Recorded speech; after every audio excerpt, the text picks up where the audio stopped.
উম্মতে মুহাম্মদীর উদ্দেশ্যে একটা গল্প। অনেক দূরের এক রাজ্যে ছিল এক বিশাল সিন্দুক নৌকা। নাম ছিল উম্মাহ, যেটি ছিল আদিকালের এক জ্ঞানী নাবিকের উত্তরাধিকার। এই সিন্দুক ছিল আশ্রয়, স্বাধীনতা, সম্মান আর আস্থার প্রতীক। যুগে যুগে এই নৌকায় উঠেছে নানা জাতি, ভাষা, সংস্কৃতি, সবাইকে এক ছাদের নিচে বাঁচার আশ্বাস দিয়েছে এই সিন্দুক। কিন্তু সময়ের সঙ্গে সঙ্গে এই সিন্দুকে ভাগ হয়ে যায় অঞ্চলভিত্তিক কামরায়।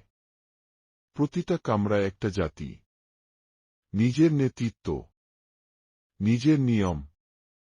একে অপরের ওপর ভরসার বদলে শুরু হয় সন্দেহ, একাকিত্ব আর কেবল নিজেদের কামরার নিরাপত্তা নিশ্চিত করা। একদিন হঠাৎ করে দেখা গেল ফিলিস্ত কামরার তলায় ফুটো হয়ে গেছে। পানি ঢুকছে, মানুষ ভিজছে, কান্না শোনা যাচ্ছে পুরো নৌকায়। কিন্তু আলনাফত কামরার লোকজন বলছে, ওই পাশে ফুটো, আমাদের কামরায় তো পানি ঢুকছে না। আমরা ব্যস্ত তেলের হিসাব নিয়ে। মিশার কামরার এক বৃদ্ধ নেতা বললেন, আমরা শোক জানাই, তবে ওদের নেতৃত্বের দোষ। আগে ওরা নিজেদের ঠিক করুক, তারপর দেখা যাবে।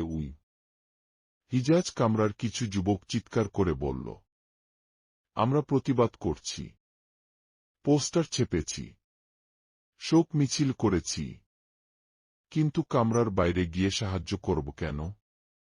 ওরা তো আমাদের কাছে আসেনি কখনো। দিন যায়, পানি বাড়ে, ফিলিস্ত কামরার লোকেরা ভাসতে ভাসতে চিৎকার করে উঠে, আমরা একসময় একসাথে যুদ্ধ করেছি, একই ভাত খেয়েছি। আজ তোমরা মুখ ফিরিয়ে নিয়েছ কেন? তখন সিন্দুকটা একটুখানি কাত হয়।